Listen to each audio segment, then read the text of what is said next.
Cardano wallet address is exploding. I can tell you right now, ADA price on the weekly, not exploding. We're still in a bear market. Urgent reminder, we're still in a bear market. We're going to break down the weekly chart on Cardano. We're even going to dig into the daily and the 6 hour. We're going to talk about where we are in this bear market, what's potentially next for ADA price. Before I do though, want to go over some Cardano news, and I really want to talk about briefly the FTX news and even how that kind of overlaps into the Cardano story. And this is what makes Cardano so special. I just want to say this FTX news, everything that has happened with the exchange, extremely disappointing. And I'm going to underline a lot of this video with optimism. I can't help but be an optimistic person, but I 100% will say I think we're going to be okay. I tweeted earlier, I said FTX imploding like it did is atrocious, but I firmly believe crypto will recover with strength like it has never had before. This might be in my own life. I've gone through things. Many of you out there have gone through things in life. When we go through things, when the crypto space goes through things, that is tumultuous, tough, grinding, grueling, and perseverance is needed as it is right now in crypto. When that happens, strength is forged and new things are made. And so I think that's what's happening with crypto right now. And it's happening in a bear market. We should be grateful for that. We will look back at events like FTX, Celsius, 3AC, and Luna, and it will reaffirm how strong and resilient this space and the people in it are. That strength, that resilience in the crypto space is there. And I really think that Cardano, as we're going to talk about in this video, also very much so has that special resilience. So we're going to discuss that. Now, in regards to FTX imploding like it did, I just want to say this, everybody. This isn't going to be the last time something bad happens in crypto, and crypto will constantly and consistently disappoint us. People within crypto, people building companies, projects, everything will consistently disappoint us. We live in a fallen, broken world, and the FTX news, it's tough, right? As a crypto holder, it's definitely tough, but I'm not surprised at all. And I tweeted this yesterday. I said, this is from, I didn't say it, but this is a quote from 2 Timothy 3, 1-5. And I really want to put this out there.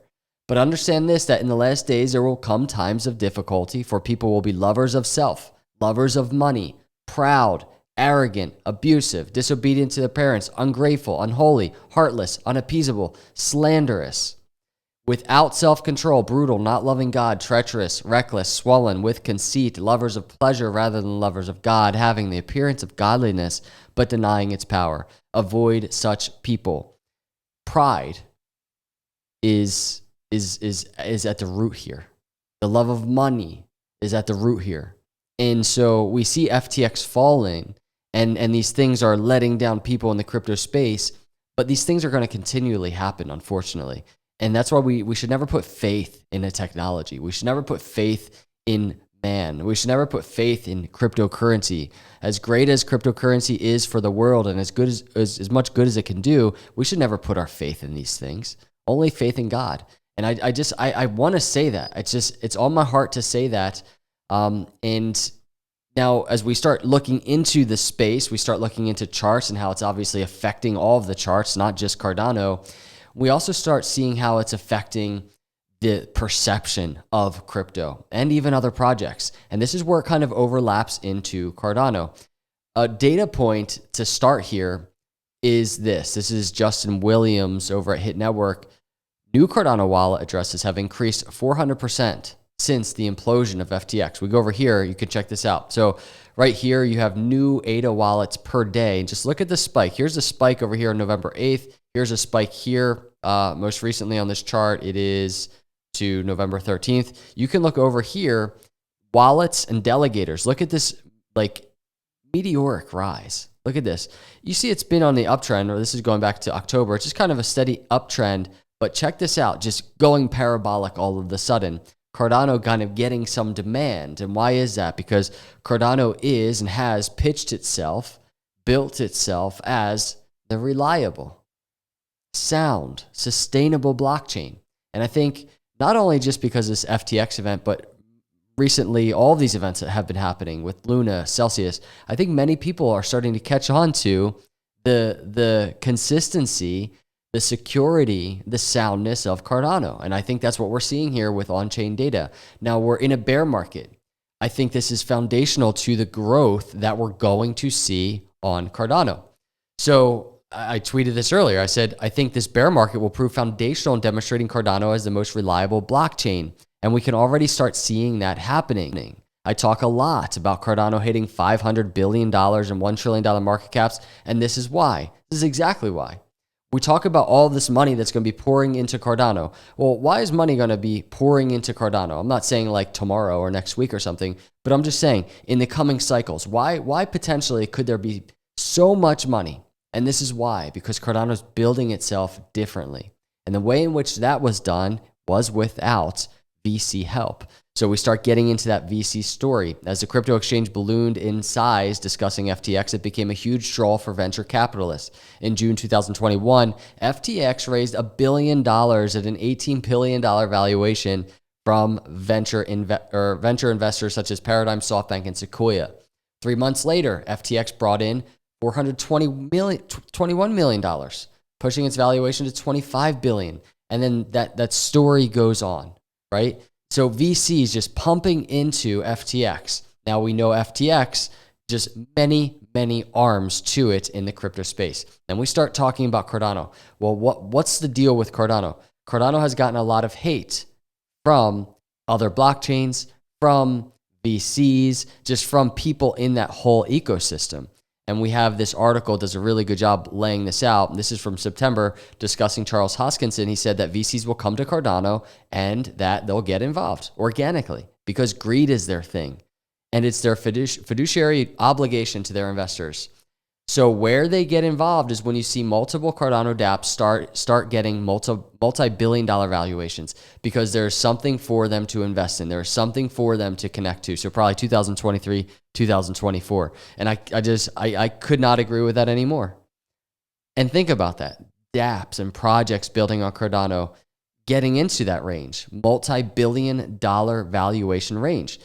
When those early stage projects, which many of us are following and fans of, when they start getting into those valuations and VCs start seeing that, they're going to want a piece of that. Charles kind of saying greed being the motivating factor. And I couldn't agree anymore because we didn't have any Ponzi-nomics for them.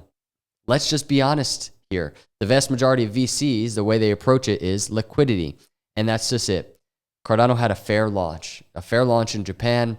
There wasn't all these VC hands in the mix, and VCs are not in the mix. This is something that really makes Cardano special. So we're going to continue tracking that special, unique feature of Cardano. And put that aside, you have just a blockchain that is built differently. Yes, in many people's eyes, it was built a little bit slower, but check that out. Look at the security and the decentralization and the scalability features that come along with taking that scientific, slower, researched approach. Look at that. And here we are. We're in a bear market. Prices down. All prices are down. We looked at the stock market. We looked at things like Peloton last week. Everything is down, right? So just remember that. But here we are on the charts. I want to discuss the charts. This is a bear market. And if you look at Cardano, it doesn't have a ton of history in bear markets, but you look at this Cardano bear market, and then you go back and look at the last bear market right here. It doesn't look that much different. And the thing that this immediately tells me is we've been here before. Not just Cardano, but crypto has been here before. And through all of these cycles and these ups and downs, there really are just mega headlines that are negative. And we get through them. And I think we're going to get through this. This is going to really mature the space, everything that's happening with FTX and everything that happened with Celsius, all this stuff. It's going to mature the space. But we're early, and we're in a bear market. And the bear market right now operating just like bear markets do. Even when we look at a Bitcoin chart, which is kind of my main roadmap for crypto right now, for altcoins like Cardano, we just fell below the 786 line, which is an area we fell below in the 2018 bear market. I think the bottom range is approaching. We're in the bottom range. I don't know how long it will last for, but we're there.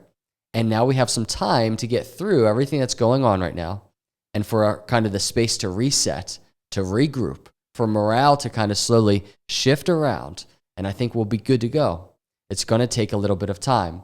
So here's Cardano on the weekly, and you can just see, yes, we're down. We've broken a key trend line, that massive trend line that goes back here to 2018. We've broken below it. We did not hold support. But at the time frame of where we are in this bear market and everything going on from a macroeconomic standpoint in the world, it wouldn't even really have made sense for Cardano and crypto to bottom right here off of that line. So we broke it. And now we start digging into where we are on these charts, and you can just see right now, Cardano ADA, we've broken below the lower trend line of this triangle. We've revisited the trend line as we track this whole thing. We've anticipated it, and we've bounced below off of that trend line. After getting that pullback, we didn't break back into the apex. We didn't get that busted triangle. And now we're getting extremely close to the target. The target was not hit. It was almost hit 31 cents. Target right around 28 cents. So target right around down here. So that's just something in the immediate short term I'm anticipating. But obviously, if we're looking at this chart, the first thing I'd be watching for is just, well, is there going to be any higher low right now with this move? We had this bounce November 9th or so to the upside. We talked about the fake out potentially in play when that happened in crypto as a whole. We got it, and here we are coming back down. And if you even look at that move on the 6 hour from swing low to swing high, we have short-term support right now at this Fibonacci. Will it hold? Not going to sit here and guess. 618 around 33 cents, 786 32 cents. I mean, we are right at that support range. It's not a big range. What I wanted to talk about on the 6 hour briefly and point out to you was this. If we look at the 6 hour, we obviously have the target to 28-cent range in play, still obviously coming right out of that triangle. If Cardano hit it, here's I think what I'd be looking for. I zoom out on this a little bit, and I see a move that I'd be anticipating. Kind of a lower low, right? And we get a very similar one that we saw in June. And this was actually shortly after Celsius. We had this lower low, and if you look at the RSI here on the 6 hour chart, if I can open it, look at this RSI, and you can see lower low on the chart, and then we had a higher low on the RSI. So I'd be looking for something similar, meaning we maybe hit our target 28 cents, and when that's happening and Cardano's falling, maybe it puts in a higher low from this swing low. So a higher low on the 6 hour RSI. That might be some bullish divergence. We need to see a more strong bounce. So falling to 28 cents and then a strong bounce to the upside for crypto. I think a lot of this is going to depend on what is going on in the world outside of just this FTX event. If you're in crypto, the FTX event seems like the biggest news in the world and the only news that's happening. Well, there's other things going on right now, and a lot of it will impact crypto as well. So what does the stock market look like tomorrow? S&P opens tomorrow. We've been tracking S&P. We've been tracking US dollar currency index. What will that be doing? Here it is on the weekly. If you look at this chart, unfortunately, US dollar currency index was finally falling, and crypto did not really get to take advantage of that. Crypto might have been pumping, but it wasn't because the FTX event happened and truly did seem to keep crypto down. So we're going to track all of these things: US dollar currency, S&P 500, how does the stock market open tomorrow? We're going to track all of these things as they kind of have a huge impact on crypto as a whole. This is what I'm watching on the Cardano charts. But everybody, if we zoom out on these charts, we've been here before. The news is different. Obviously, the headlines are different. They're not that great right now, but we've been here before. I think that crypto is going to get through. So those are just my thoughts. Let me know your thoughts in the comments below. I appreciate all of you. Hit the like button for me. Hit the subscribe. I'll see you in the next video. God bless.